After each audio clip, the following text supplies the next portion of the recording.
Greetings and salutation, guys, gals, people, and pals. It's the gentleman, Sir Turtle, and we're back at it again. This time, we're here with the Shadow King, the man with the eye patch, the man with the scar, Sagat, the Tiger King.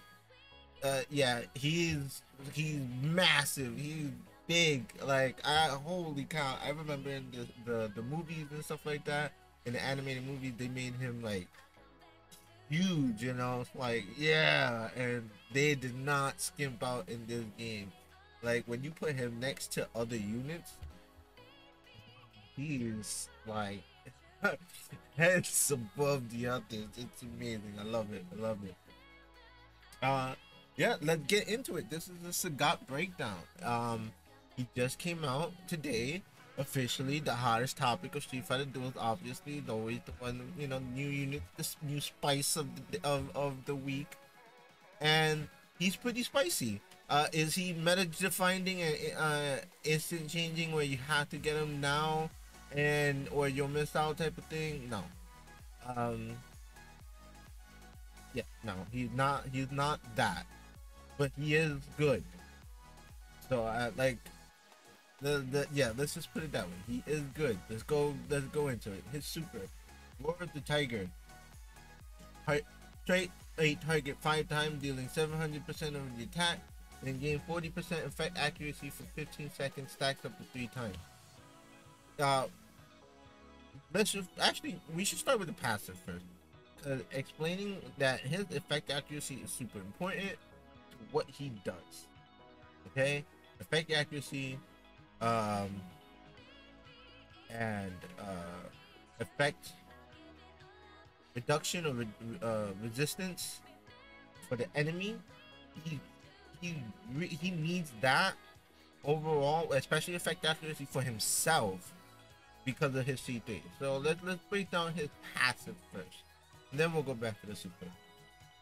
Enter Imperator status when HP falls below 75%, 50%, 25% for the first time. Does not stack. 40% boost to effect accuracy while Imperator status. 40% boost to effect resist while Imperator status. Gain damage immunity for 1 second upon activating Imperator status. Imperator takes 75% less damage. Gain super armor for 5 seconds. Then recover 40% HP when the effect ends. Cannot be dispelled. Super armor cannot be knocked back. In the trials,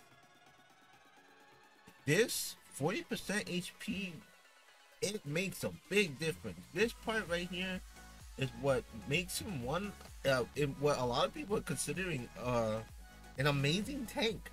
Even though he's a bruiser, but he fits the tank role quite well. As well as the bruiser and all. Like, his kit in general is just it seems flexible. It's very interesting, very fun, and I love it. So why does he need effect accuracy? Well, that's because of his C3. We'll get there when we get there. Now back to the super. He deals 700% of attack, I'm rounding up, then 40% for effect accuracy for 15 seconds. He already has 40% effect accuracy from Imperator. Imperator. I'm probably butchering it, and I apologize. So it makes it even more. And then you can stack this even more by doing the combo. The last 3 strikes have 10% base chance to stun the target for 3 seconds. And then with his effect accuracy, this goes higher. If the Imperator status, the first 2 strikes have a 15% base chance to inflict stun.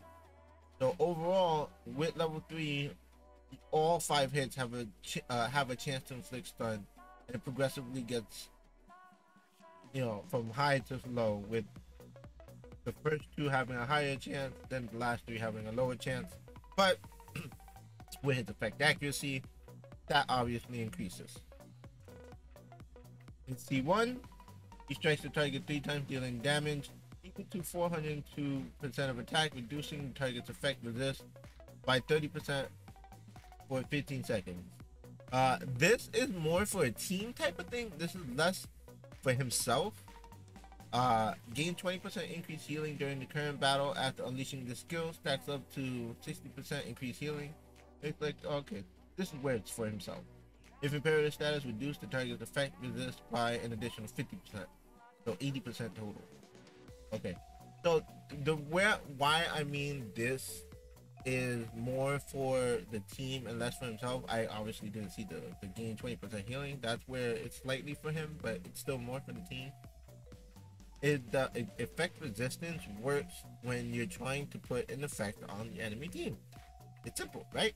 But shock, weakness, burn, silence, stun, interrupts technically stun, right? What else? Pretty sure there's something else, but I'm brain finding on what it is. But he gives it's still situational. It's not AoE attack, it's still single, so only the main frontline guy is gonna be impacted, but still it's a potential of like bleed. There we go. You almost forget it. You know, you could stack bleed on the boss, burn. Like, he really helps with like single target bossing for the team if they use effects for that reason. Is he immediately gonna work on any team? No. It's again, this is like it's a niche built around concept of synergy. He builds and helps some forms of synergy outside of what normal people would think of. Like, everyone would be like, oh, fire, only fire, wind, so on and so forth. But being a infernal, you know, he kind of throws that out the window. So it makes you think, okay, if I want to use him for this thing, in my mind, I'm a Dawson user. I'm thinking, how can I make this work with my concept of niche? So I'm thinking Flame Chun-Li, I'm thinking Dawson, I'm thinking Sagat, and I'm thinking maybe a Bison for a boss. And your whole concept and focus is interchanging, so it'll be like something like Flame Chun-Li, Sagat, Flame Chun-Li, Dawson, keeping that going until you get 50% get 50 stacks of flame penetration, which with, I might be wrong, but with like all the things that you're working on for Flame Chung while stacking burn, he's increasing that. So that's an idea. It's just a theory crafting idea where it's a potential of what he can do if he works the way I'm thinking. We went over his passive. This is its key importance. Remember, this is where the effect accuracy and effect resist it starts kicking into play. Now, this is where you're like, all right, all this effect accuracy is cool, but what is it used for? It is used for this thing. Tiger Cannon. It's a cannon and a half. Yes. Unleash Tiger Cannon, dealing. It's so weird. Dealing thunder damage. Unless, you know, they have like Avatar: The Last Airbender in their mind, where like fire is an advanced thunder. I mean, thunder is an advanced fire. I reversed that or whatever. Yeah. And but the thing is thunder, lightning, and fire are separate elements in here. And he's literally fire. That's my rant. That's for another. That's neither here nor there. Thunder damage equals to 700% of the attack to a single target, with 100% base chance to inflict one shot. Make sure I read this right. Okay. It has a 30% base chance to inflict stun for 3 seconds. Again, it goes higher for with his effect accuracy, but this is where it matters. Upon inflicting stun, lose 40% effect accuracy for 3 seconds and unleash Tiger Cannon again. The additional Tiger Cannon counts as the trigger skill. So he has the potential to be the next machine gun, like Mad Ryu with his machine gun Hadoukens. Tiger Cannon, Tiger Cannon, Tiger Cannon, Tiger Cannon, Tiger Cannon, Tiger Cannon, Tiger Cannon. Yeah, probably. I've seen some people say he's done it to like 5 times. Um, that's a lot. That's a lot. That's a lot. So, yeah. That is why the that effect accuracy, he's so big on it, because he just wants to unleash the tiger fury of the cannon as much as possible. Right, now his fighting spirit, Muay Thai King, put some respect on Sagat's name. Dispel 2 debuff upon activating Imperative status. As an assist, pretty interesting. Take effect when the fighter is in assist position. Unleash Tiger Blast when the assisted fighter deals thunder damage. Tiger Blast deals 40% thunder damage to all enemies, with a 100% base chance to inflict one shot, intervals every 10 seconds. So, Blanca,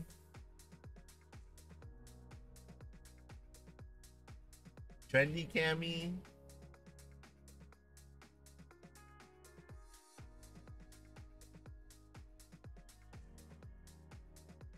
Sea Viper are the only ones that I know use thunder. Wait, no, not Sea Viper, my bad. She uses shock. Yeah, because shock and thunder are different. Yeah, I don't know many thunder damage people. It's 10 upon activating Imperative status. Reduce damage taken by all allies by 30% for 8 seconds. That's pretty good. AoE team buffs are always good. Damage reduction, people are now appreciating this a lot more. That's pretty good. That's kind of disgusting with like E Honda and stuff, just like adding a just straight up tank team. Resist fatal damage once per fight. Once triggered, recover 20 HP and activate Imperative status. And then Imperative status, you heal 40% HP. So with this one, you get 60% HP right off the rip after a fatal damage. So it's not Bison Immortality, but it's pretty good still.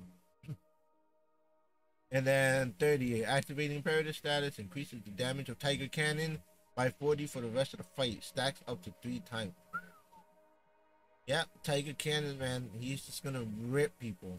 Now, is he like primary boss guy? Nah, he ain't that. He ain't that. It's gonna take a lot of RNG for that to happen. But like Trials of Blood, maybe PvE content, he opens up the door for other content, not just focused on one thing. So that's why I like him. I think he's really good overall. He's gonna be really good for PvE content in terms of Crusade. He might be used because of the debuffs. He might be used because of Tiger Cannon. Story mode, a lot of people might be testing him out because just the constant Hadouken thing, and the fact that he could take hits and heal and keep healing. That's big. That's big, especially behind the Bison. That's the other thing a lot of people are not taking into consideration yet, because it is a heavy investment. I mean, don't get it twisted. I'm talking about like, you won't probably have this until a year, 2, maybe if you're lucky, or if you spend money and you're wailing, yeah. But Shadowloo Kings, Bison, Vega, Sagat behind Bison, that's kind of scary. Like, Sagat's just gonna keep eating hits as well, and then Bison's already eating hits for immortality. Vega's there for bleeds and stacks, and with his effect accuracy affecting the team, like, it's a scary possibility. Is it an investment? Is it something that I suggest like a casual or free to play to like look into? Like I said, that's gonna be like a 1 to 2 year project if you're really invested in it. I'll give you an example. I didn't spend money into the game in the terms of getting resources and stuff like that, but it's now taken me almost 2.5 months to triple S a Bison, and I got his fighting spirit to 30, but I don't have his 6 cards. So if you take that into consideration, 2.5 months for one Shadow King, you know, take it around it with being generous. I want to be generous because I also want to take into account RNG. 3 to 4 months for one Shadow King. You're really timing it out and investing in this and nothing else really. You're looking at a year for this full team to be of investments for the Shadow King, and that's it. Balval comes out. We don't know when he comes out. And then the other thing is that we don't know how good the team's gonna be. So this is where you're planning and questioning it becomes important. I like it. I plan on doing it. I'm planning on sticking with this game, so I'm gonna get units and build them up. So I'll let you know in a year from now when I have it. You know, because right now like I said, I got Bison, Fighting Spirit 30, Triple S. I do not have his 6 cards, but I am now working on Vega as my divination. So take that with a grain of salt. The next thing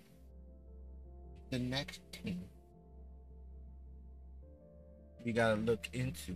So the next thing, it's gonna pop up on screen. Tiger Barrage. It's cars. 3 of 6. When Tiger Cannon hits the boss, there's a 30% fixed chance to unleash Tiger Cannon again. This is where a lot of people are like, oh, he's gonna be really good for bosses. Yeah, yes and no. It's like, yeah, other people can do the bossing job better. So if you're focusing Sagat for bosses, that might be the wrong look. You have trendy Cammy, you have regular Cammy, you have Chun-Li for her battery spam,